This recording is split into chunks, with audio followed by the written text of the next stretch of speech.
Chapitre 6. Une rude tâche. La routine quotidienne s'installa bientôt. Mes tâches du matin consistaient à allumer les feux de rez-de-chaussée et à puiser de l'eau au ruisseau.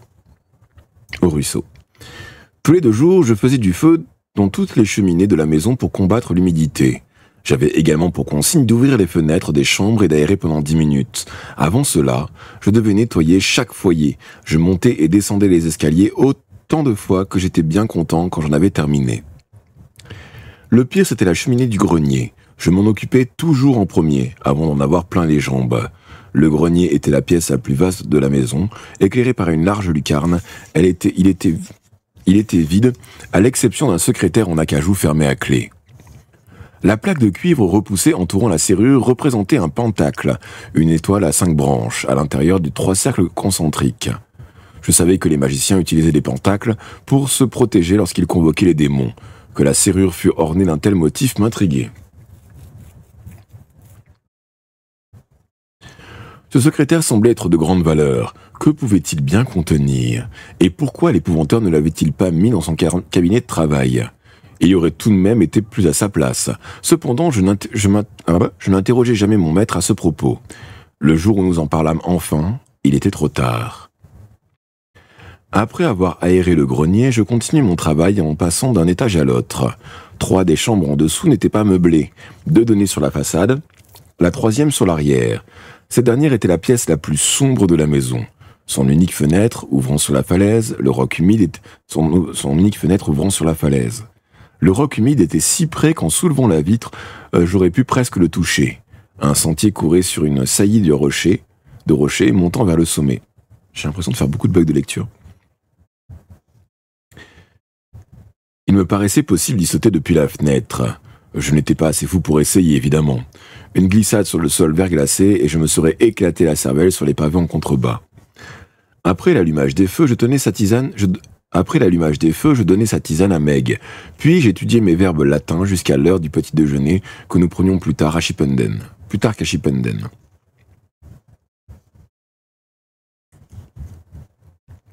Le reste de la journée était consacré à mes autres leçons. En fin d'après-midi, j'accompagnai l'épouvanteur pour une courte promenade. 20 minutes de marche nous amenaient à l'entrée du bec de Lièvre d'où nous découvrions les pentes douces de la lande. En dépit de mes cavalcades dans les escaliers pour garnir les cheminées, je faisais beaucoup moins l'exercice qu'à Chipenden et ressentais le besoin de me dégourdir les jambes. Chaque jour, le froid était plus vif. Selon l'épouvanteur, les premières neiges ne tarderaient pas. Un matin, mon maître partit rendre visite à son frère Andrew, le serrurier, à Allington. Je lui demandai la permission de l'accompagner, il refusa. « Non, petit, il faut que quelqu'un garde un œil sur Meg. D'ailleurs, j'ai à parler avec Andrew de choses personnelles concernant notre famille, et je dois le mettre au courant des derniers événements. » Pardon. J'en déduisis qu'il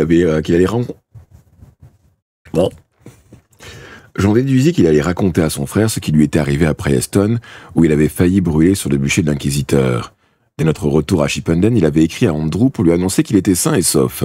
Sans doute désirait-il à présent tout lui narrer par le menu. J'étais très déçu de rester à la maison. J'avais une telle envie d'avoir des nouvelles d'Alice, mais je devais obéir, d'autant que malgré les effets de la tisane, mieux valait surveiller Meg de près. L'épouvanteur craignait surtout qu'elle ne sorte de la maison pour se promener aux alentours, et je devais m'assurer que les portes, celles de devant comme celles de derrière, fussent toujours verrouillées. Rien ne laissait donc prévoir ce qui arriva.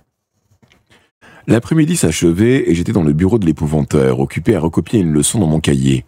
Tous les quarts d'heure, j'allais voir Meg. Je la trouvais assoupie devant la cheminée ou en train d'éplucher des légumes du souper.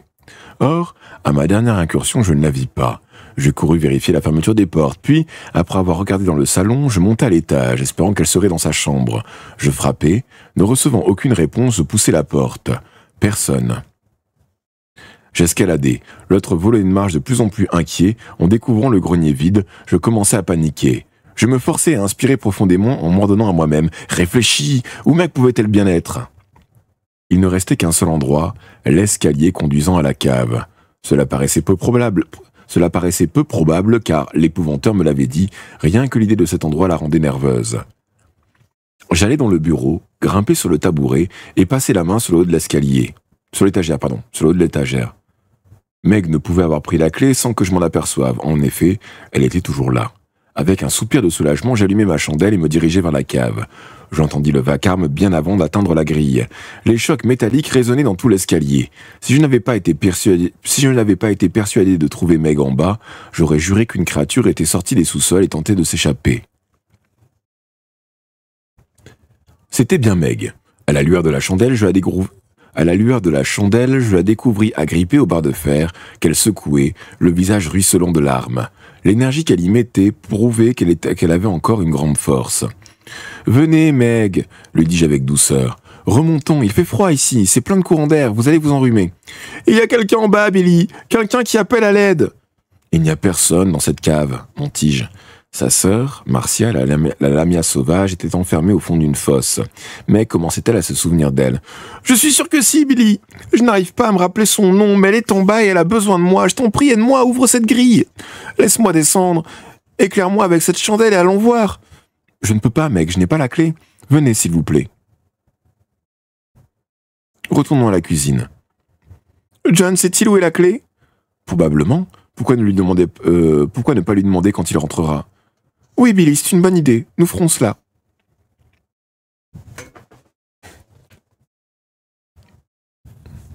Meg me sourit à travers ses larmes, et nous grimpâmes l'escalier.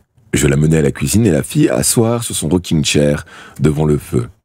« Réchauffez-vous, Meg. Réchauffez-vous, Meg. Je vais vous préparer une autre tisane. Cela vous fera du bien. Vous êtes resté longtemps dans cet escalier glacial. »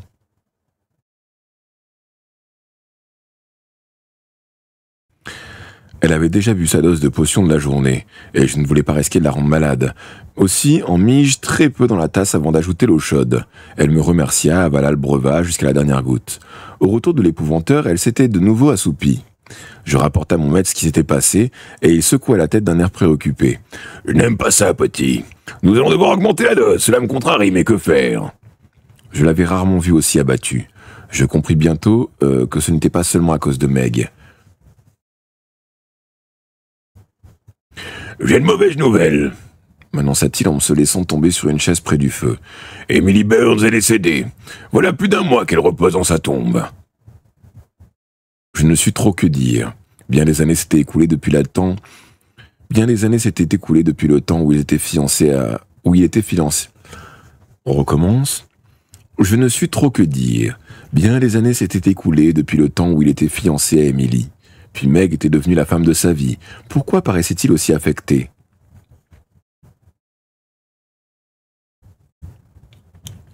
Je suis désolé, marmonnai-je gauchement. Coucou Yue, comment vas-tu? Pas autant que moi, reprit-il d'un ton bourru. Emily était une brave femme. Elle n'a pas eu la vie facile. Pourtant, elle a toujours fait de son mieux. Son départ est une perte pour tout le monde. La mort d'un être plein de bonté libère parfois des forces mauvaises qui, sans cela, seraient restées contenues. Je m'apprêtais à lui demander ce que cela signifiait au juste... quand Meg s'agita et ouvrit les yeux. Nous nous tûmes donc, et il ne fut plus question d'Emily. Comme nous terminions le petit déjeuner, le 8e jour après notre arrivée, l'épouvanteur repoussa son assiette, complimenta Meg sur sa cuisine, puis il se tourna vers moi.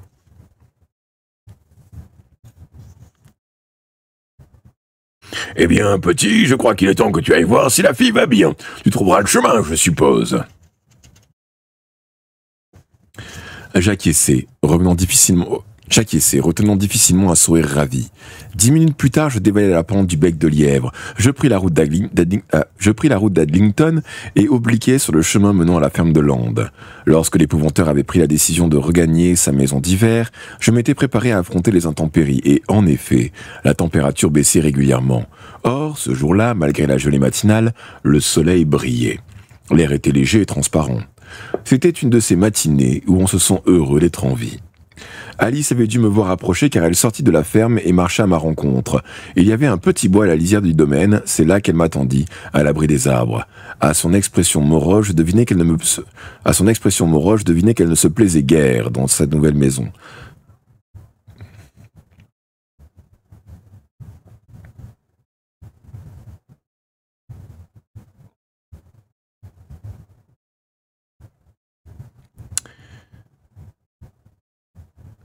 Le vieux Grégory n'aurait pas pu choisir pire endroit où me placer. La vie n'est pas drôle chez les Hearst. Tu sais, Tom, tu y es si mal que ça? Oh, je serais bien mieux à Pendle, c'est dire. La plupart des sorcières parentes d'Alice vivaient à Pendle. La jeune fille les haïssait, car elle la rudoyait sans cesse autant où elle habitait avec elle. Inquiet, je demandais: est-ce qu'ils te maltraitent? Elle secoua la tête.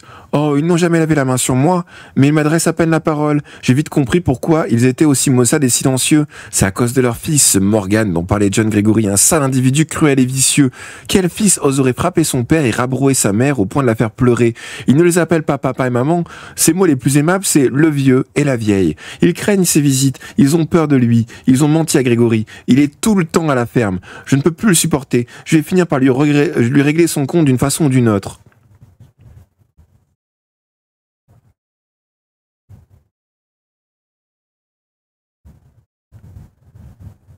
Ciao, coucou Proc. Patiente encore un peu, lui recommandai-je. Laisse-moi d'abord en parler à l'épouvanteur. Oh, ça m'étonnerait qu'il s'empresse de me tirer de là. Je suis sûr qu'il l'a fait exprès. Ce type est de la même espèce que lui. Il porte un manteau à capuchon et tient un bâton dans sa main gauche. Il est probablement chargé de me tenir à l'œil. J'ai beaucoup aimé Yue Starfield. Ça m'a beaucoup plu. Après, je vais attendre d'avoir le SSD parce que c'est vrai que... enfin, attends, non, je sais très bien que j'aurai envie d'y retourner ce soir sur Starfield. Mais du coup, normalement, ce soir, j'aurai le SSD et le jeu fonctionnera beaucoup mieux. En réalité, il n'est pas épouvanteur, c'est un ancien apprenti qui n'a pas réussi et qui ne pardonne pas à John Gregory. Souviens-toi de notre dernière soirée à Chipenden, quand j'ai rapporté cette lettre qui a mis mon maître dans une telle colère. Je n'ai pas eu l'occasion de t'expliquer, mais elle venait de Morgan et contenait des menaces. Il réclamait à l'épouvanteur je ne sais quoi qui lui appartient. Un sale type, je te le dis. Je te dis, il ne fait pas que passer à la maison. Certaines nuits, il descend jusqu'au lac. Je l'ai espionné hier soir. Il reste debout sur la rive à regarder l'eau. Par moments, ses lèvres remuent comme s'il marmonnait quelque chose. C'est là que sa sœur s'est noyée, n'est-ce pas? Je crois qu'il parle à son fantôme. Je ne serais pas étonné d'apprendre que c'est lui qui l'a poussé là-dedans. Et il frappe son père? Cela me choquait plus que tout. Je pensais à mon père, à moi, et une boule se forma dans ma gorge. Comment pouvait-on lever la main sur son propre père? Alice confirma d'un signe de tête. Oh, ils se sont disputés à 2 reprises depuis mon arrivée, violemment. La première fois, le vieux monsieur Hearst a essayé de la mettre dehors, et ils se sont battus. Morgan est beaucoup plus vigoureux, alors tu devines qui a eu le dessus. La deuxième fois, il a tiré son père jusqu'en haut des escaliers, et il a bouclé dans sa chambre. J'ai entendu le pauvre homme pleurer, et je n'aime pas ça, Tom. Cela me rappelle la vie dans mon ancienne famille, à Pendle. Peut-être que si tu expliquais la situation au vieux Grégory, il me permettrait de venir vivre avec vous.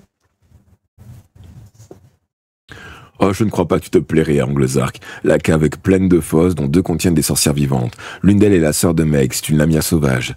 De la voir s'agiter au fond de son trou, j'en ai eu la chair de poule. Meg, surtout, me fait pitié. J'avais raison, elle vit dans la maison avec l'épouvanteur. Il la drogue pour l'empêcher de se rappeler qui elle est. Elle passe une grande partie de l'année enfermée dans une pièce au sous-sol. L'épouvanteur n'a pas le choix, hein, c'est la potion ou la fosse, comme pour sa sœur. Oh, ce n'est pas bien de garder une sorcière dans un trou. Je n'ai jamais supporté cette idée. J'aimerais quand même mieux habiter avec vous que de côtoyer Morgan. Je me sens seul, Tom, tu me manques. Tu me manques aussi, Alice. Pour le moment, malheureusement, je ne peux rien y faire. Je raconterai tout à l'épouvanteur. Je tâcherai de le convaincre, je te le promets. Désignant la ferme d'un mouvement de menton, je demandai. Attends. Désignant la ferme d'un mouvement de menton, désignant la ferme d'un mouvement de menton, je demandai. Est-ce que Morgan est là? Alice fit signe que non. Oh, je ne l'ai pas vu depuis hier, mais il sera bientôt de retour, j'en suis sûr.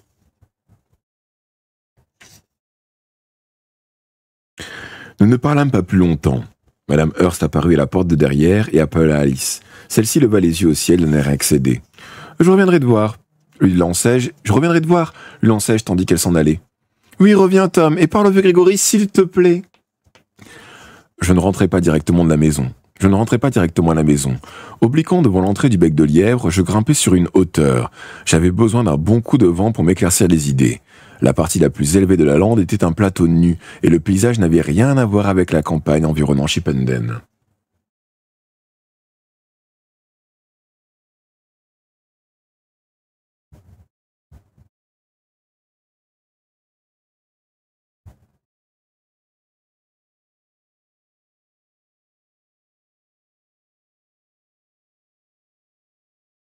Je peux comprendre, effectivement.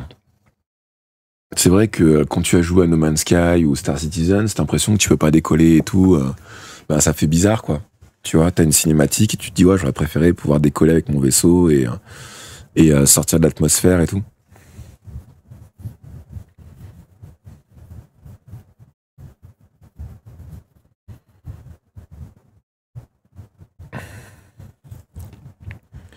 Il y avait des collines assez hautes au sud, Winter Hill, Rivington et au-delà, Smith Hill. À l'est s'étendaient des landes de Turton et de Darwen. Je connaissais leurs noms. J'avais étudié les cartes de l'épouvanteur à Chipenden, prenant soin de bien les replier ensuite. J'avais donc une idée assez exacte de la topologie de la région. Je décidai de demander à mon maître une journée de liberté pour explorer les environs avant que le temps ne soit vraiment trop mauvais. Il accepterait probablement, car un épouvanteur doit se familiariser avec la géographie du comté, afin de se rendre rapidement sur place sans s'égarer lorsqu'on requiert son aide. J'ai pas écouté ce que j'ai lu. Ouais, mais c'est un peu pareil, oui. Comme je te dis, tout ce que j'attends, c'est du Bethesda, et je sais ce qu'ils font, et du coup, ça me va très très bien. Pour l'instant, en tout cas. On sait jamais comment ça évoluera. Je marchais un peu jusqu'à apercevoir un traître arrondi. Un tertre arrondi à quelque distance de là. Il me parut artificiel et je supposais qu'il s'agissait d'un tumulus, le tombeau de quelques anciens chefs de clan.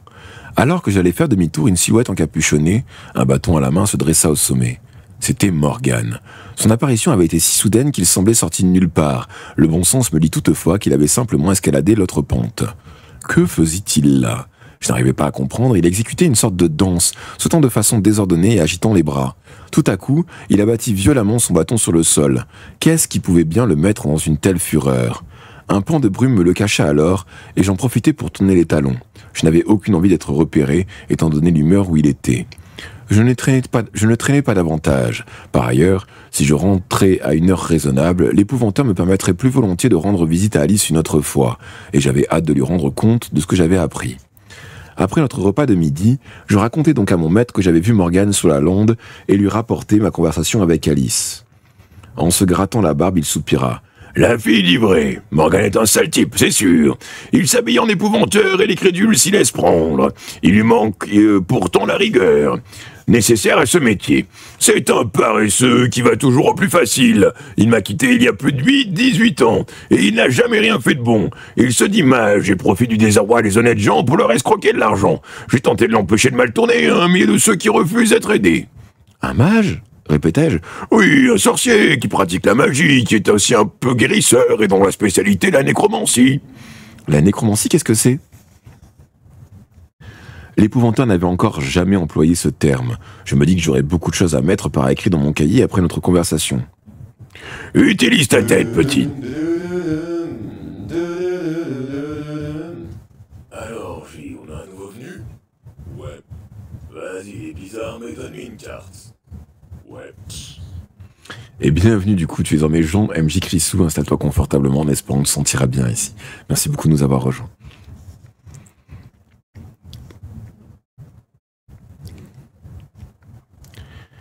Utilise ta tête, petit, c'est un mot qui vient du grec, tu devrais être capable d'en deviner le sens.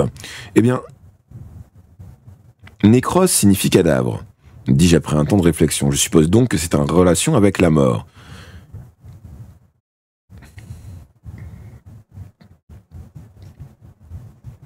Excellent, un nécromancien est un mage qui tire son pouvoir des morts. De quelle manière ? Comme tu le sais, fantômes et spectres sont de notre ressort, alors que nous, les épouvanteurs, tâchons de les convaincre de retourner là d'où ils viennent, le mage les exploite et il en fait ses espions. Il les encourage à rester sur la terre des vivants pour servir ses desseins en trompant des malheureux dans l'affliction. Il se met ainsi de l'argent plein les poches. C'est un escroc en somme. Non, il parle vraiment aux morts. Rappelle-toi bien ceci. Morgan est dangereux. Son accointance avec l'obscur lui donne de réels pouvoirs et est également sans pitié. Aussi, tiens-toi à distance de lui. Pourquoi ne pas l'avoir empêché de nuire ? Demandai-je. Oh, c'est une longue histoire, soupira mon maître. J'aurais pu, mais ce n'était pas le bon moment. Nous en occuperons bientôt. Reste hors de sa portée jusqu'à ce que nous soyons prêts. Et cesse de me dire comment je dois accomplir mon travail. Je baissai la tête, il me donna une petite tape sur le bras. « Oh, y a pas de mal, mon garçon, tu as mis le doigt où il fallait. Je suis content de voir que tu te sers de ta cervelle. Quant à la fille, elle a raison de supposer qu'il parlait avec sa sœur morte. C'est exactement dans ce but que je l'ai placée là-bas, pour qu'elle fasse ce genre d'observation. » « Ce n'est pas très gentil, fis-je remarquer. Vous saviez à quel point la vie serait dure pour elle. » Oh, je me doutais que ce ne serait pas un lit de rose. Mais cette fille doit payer pour ses actions passées, et elle a tout à fait capable de se défendre. D'ailleurs, dès que nous en aurons fini avec Morgane, elle sera beaucoup plus heureuse dans cette maison. Bien sûr, il nous faut d'abord le trouver. Alice dit que les Hurst ont menti, leur fils vient souvent à la ferme. Y est-il actuellement?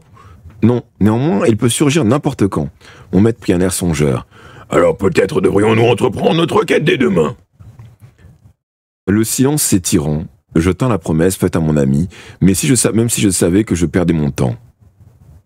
Alice ne pourrait-elle pas vivre de nouveau avec nous? Demandai-je. Elle est vraiment malheureuse. C'est cruel de l'obliger à rester là-bas, alors qu'il y a de la place ici pour le loger.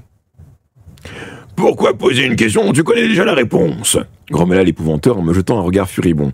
Si tu laisses ton cœur diriger ta tête, l'obscur aura raison de toi. Souviens-t'en, petit. Ça peut te sauver la vie un jour. Il y a déjà assez de sorcières dans cette maison. Cela mit un terme à notre discussion. Pourtant, nous n'allâmes pas à la ferme des Hurst le lendemain. Il se produisit un événement qui modifia nos plans.